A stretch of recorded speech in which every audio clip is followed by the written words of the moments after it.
Hello my dears, and welcome to my channel. As always, I am very happy and grateful that you've chose to spend your time with me. And the ways you can support my channel: like the video if you enjoyed it, subscribe so I can appease the mighty algorithm and be seen by more people, or click the notification bell to be notified of when a new video comes out.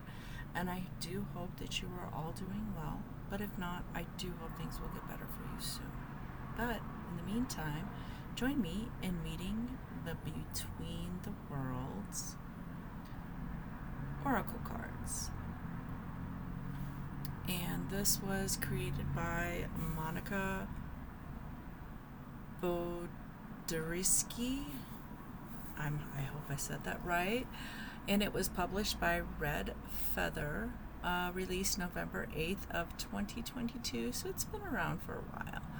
And retails for $24.99, and the box itself is 6.5. Height across is 4.5, and the width is 2 inches. And the title is only on this side. I don't have anything on the other sides. And on the back, it says Between the Worlds is a unique 46 symbol oracle deck created by the author from a mix of her two favorite divination systems, cartomancy and bone and curio casting. The set of captivating and original watercolor and ink artwork symbols acts as a bridge between the worlds of the seen and unseen, providing you the hidden creative tools needed to access personal, hidden truths and shadow work, as well as gain access to information and traditional knowledge from the spirit realm. Find your path to internal illumination and commune with the divine inside and out. And this is a magnetic box. And inside we have a little biography on Monica,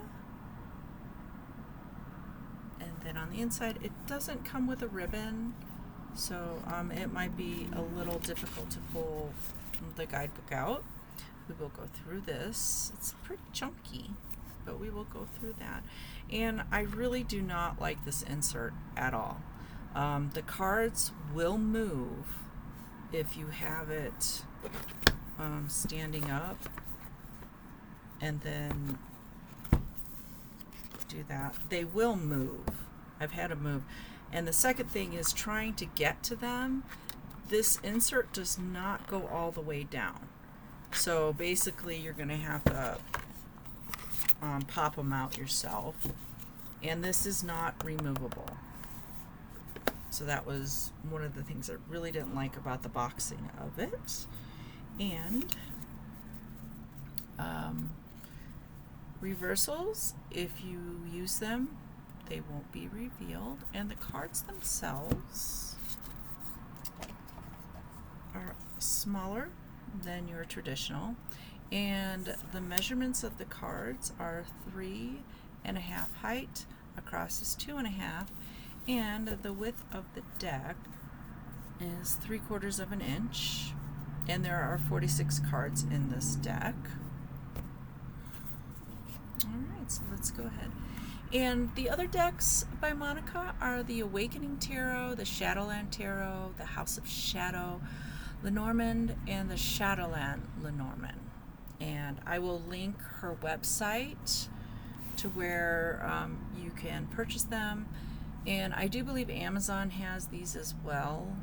I think if you just do a Google search, you should be able to find other retailers that sell this deck. Alright, so let's go ahead and check this deck out.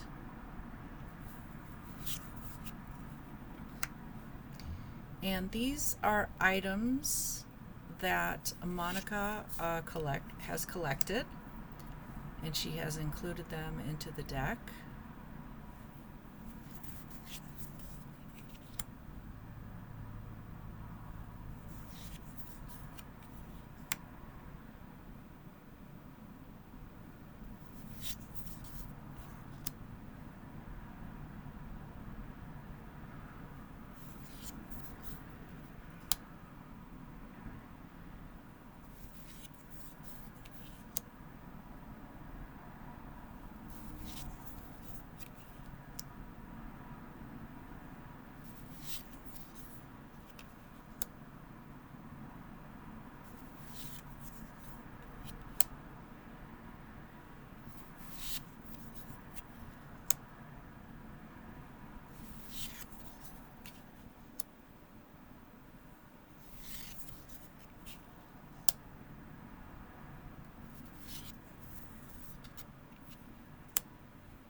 Alright, and that is the deck itself, and I'm sure you guys are probably curious about the backstory of all of those collectibles.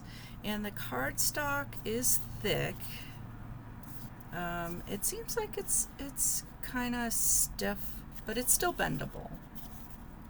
So it doesn't seem to really crack. I've seen some cards crack, but these seem to be okay, and shouldn't have an issue with them doing that. All right. So the guidebook is 239 pages long. Like I said, it's a chunky one. And we have a little dedication.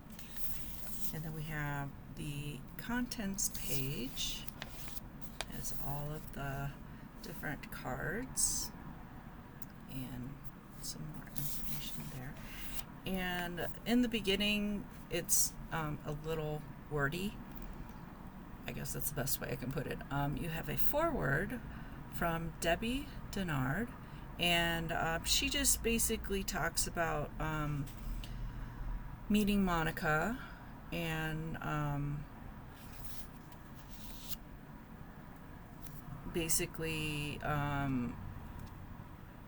her background a little bit, and you can pause and read that at your leisure.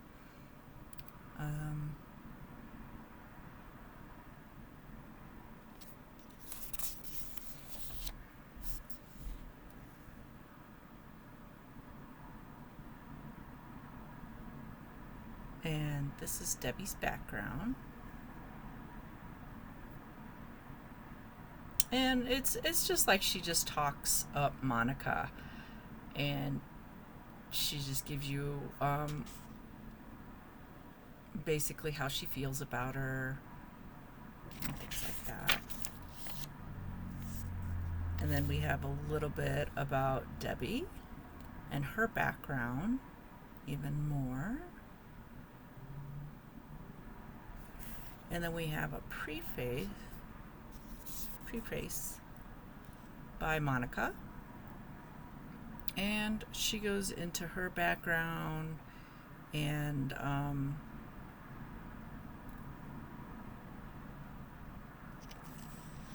things that she's interested in, and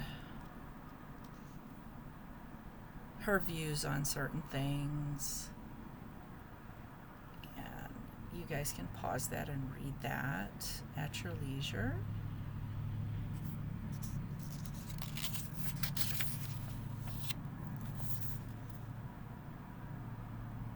And then we have an introduction.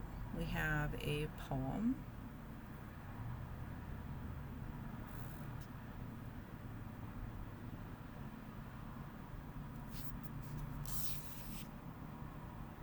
And then she goes into, as a child, what she was interested in,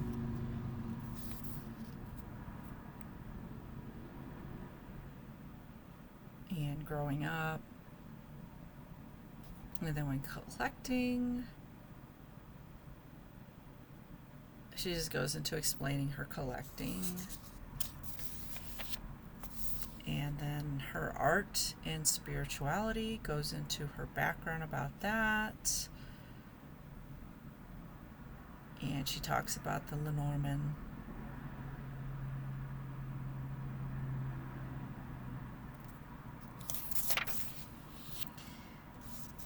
And then she goes into magic because she is a practicing witch.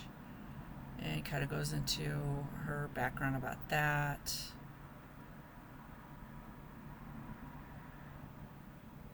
And creating the deck. And then researching. And she says the book and the deck took over 5 years to design, which is pretty crazy. But if you are passionate about something, why not? You know, you want to get it right.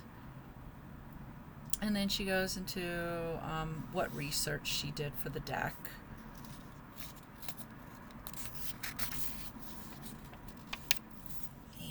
and some storytelling, because there are fictional little stories for each card. So she goes into her background about that.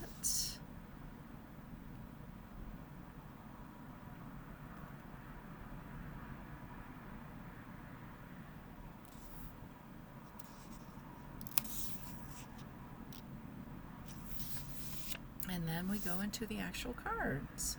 So we have the number, the title of the card, the keywords, and then we get the little story. And this is how it is for the rest of the deck. She just puts a story in there, and then the item itself and background on it and where she picked it up.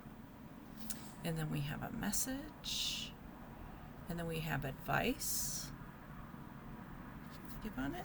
And then she also does a upright and reversal meaning of the card, and then a reflection where you can journal or just ask your questions of yourself. And that's pretty much the rest of the guidebook. And I really like the guidebook. I really do. I'm a sucker for guidebooks to begin with. But when they do really extra for the guidebook, it's always a nice touch. And just flip through it.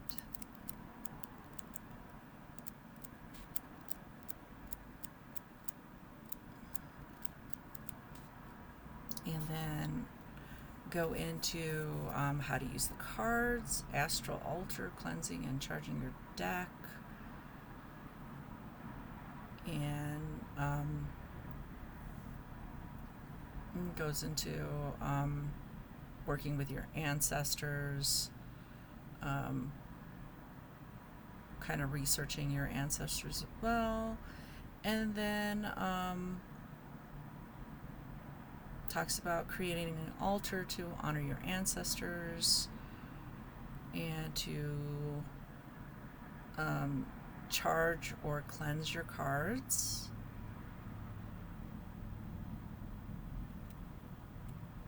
And I mean, you can do this if you want. How you use your cards is a personal and selective thing. So I do like to read other people's views on how to do that. And then we go into spiritual hygiene.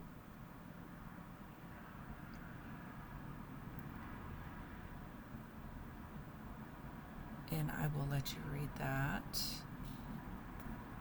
if you choose to.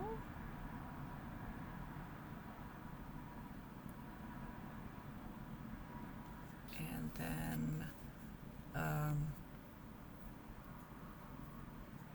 when a door is open, don't forget to close it.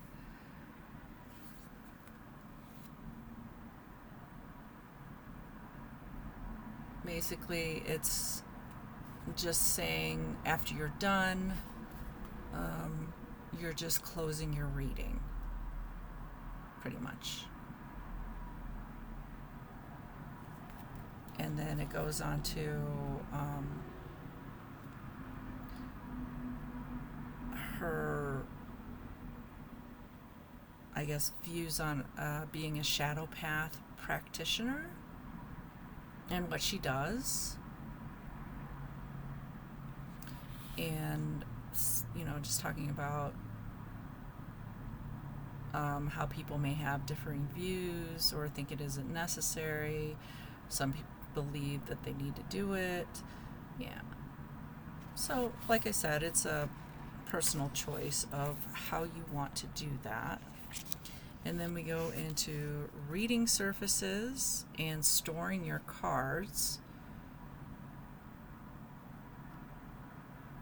And says that if your table doesn't feel right, you can do a reading cloth, a piece of cloth, any kind of cloth, or any kind of material that you want to put on there, a scarf, and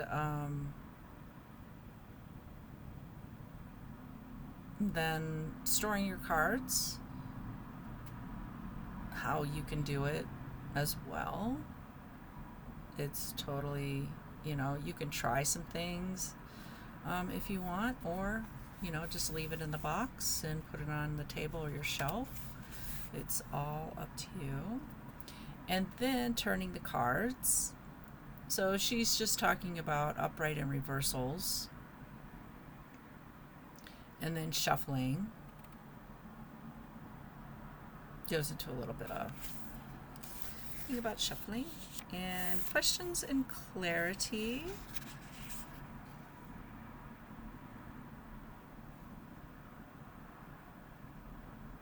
And just just getting to know your cards.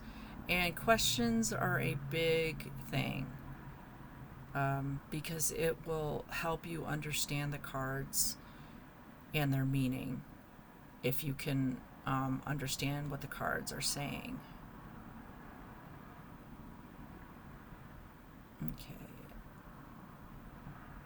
And just like she gives you some tips on what question to ask as well, because it's always helpful. And then we have the card combinations, and how she would interpret a 3-card pull using the keywords and advice. And these are just samples that you could kind of get some meaning from. And timing and correspondences. And basically just taking the time to sit calmly, get grounded, and using the cards carefully, slowly, and objectively.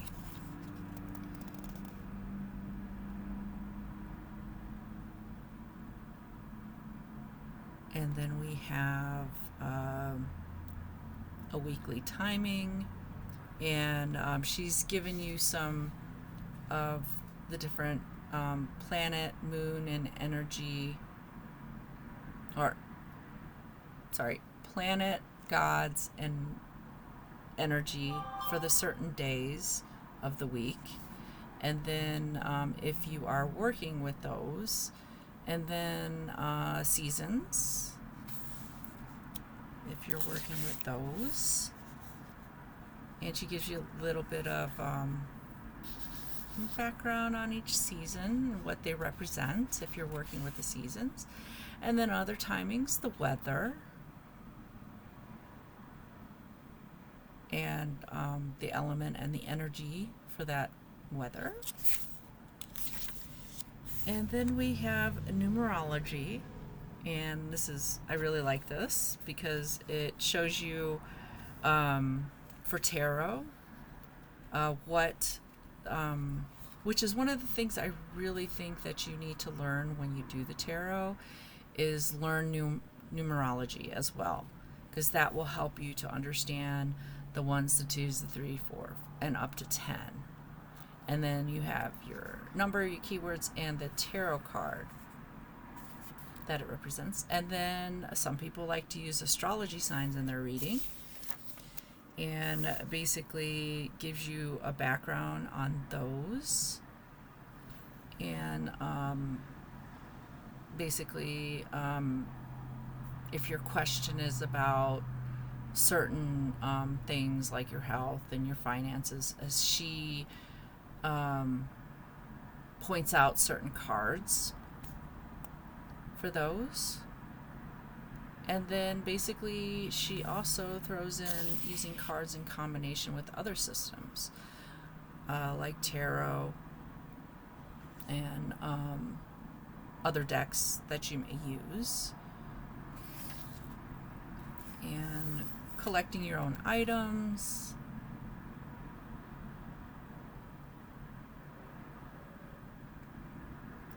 If you have a casting set of your own, and keeping a journal and discovering patterns. And yeah, journals, I mean, if you can get the really nice ones, spend a few bucks on them, or you could just do a spiral notebook. It's all up to you how you want to do that. And then we get into the spreads. We have the Between the World spreads, Wisdom of the Ancestors, 4-card moon phase spread, and a 7-card past life regression spread. And then we have the Grand Tableau style.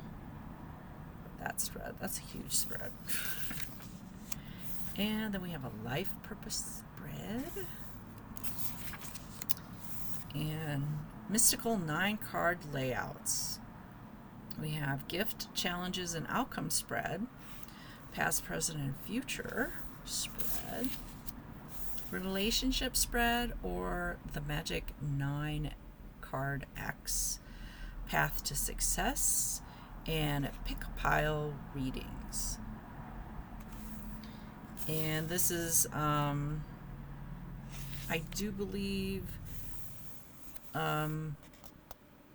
this is like combining other decks, or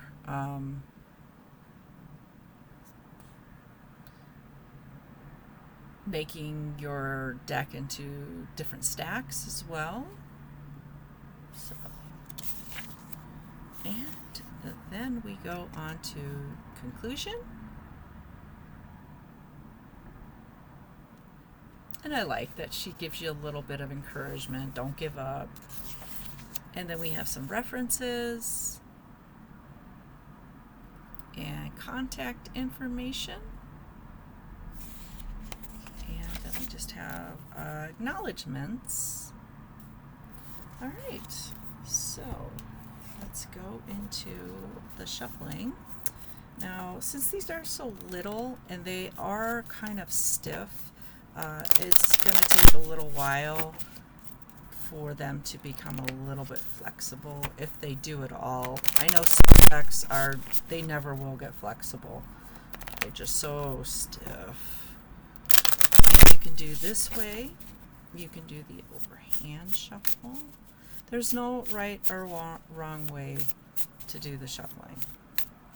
The side shuffling, I don't know. I mean, you could try it. It might work for you. Or you can do the spreading on the table and pick them out that way. All right, so let's see which card wants to pop out and say hi and give somebody out there a message. We have the Wolf Knuckle, 23. All right, 23.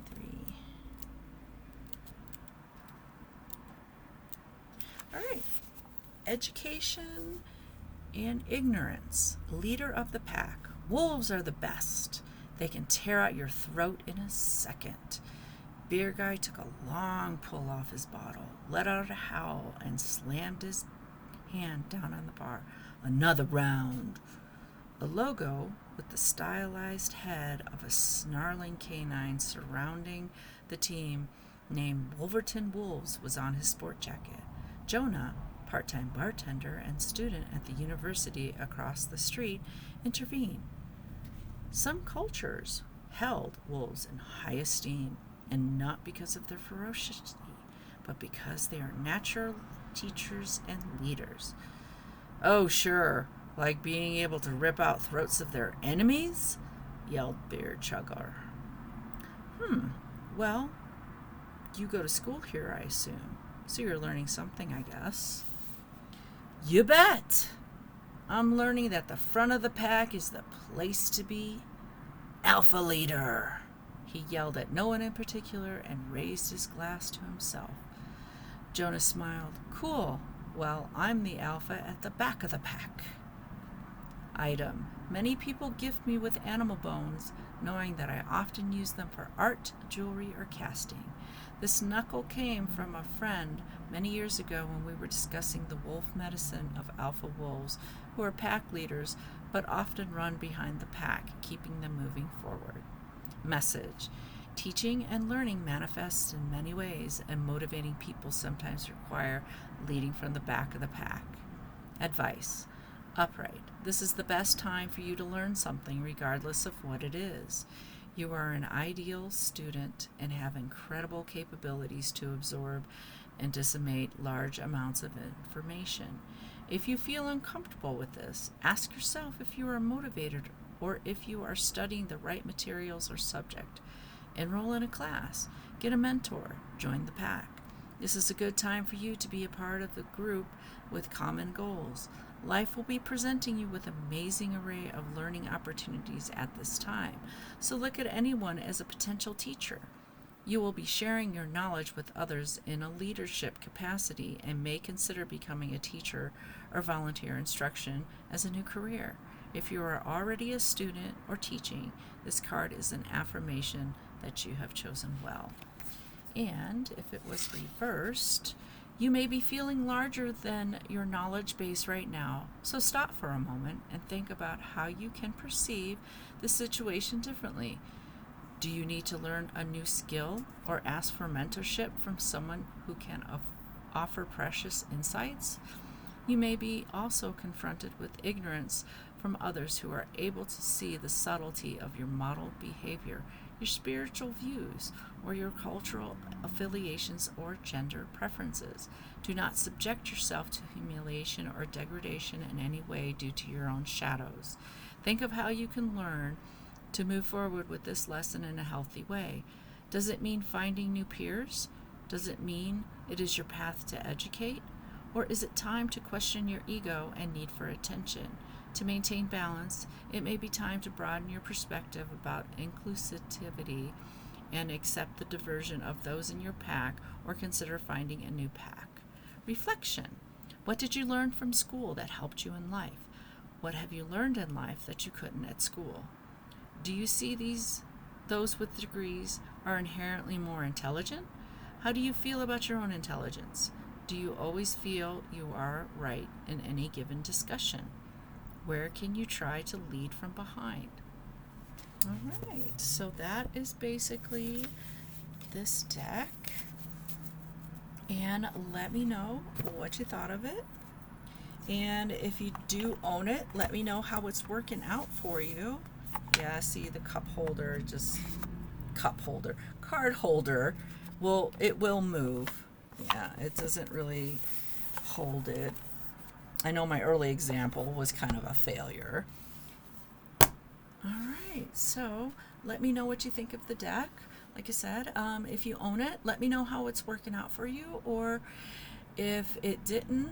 I'm very curious about how decks work out for people.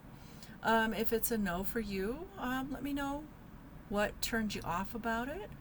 But once again, thank you so much for spending your time with me, and I hope that you will join me with a future video. But until next time, take care and goodbye, my dears.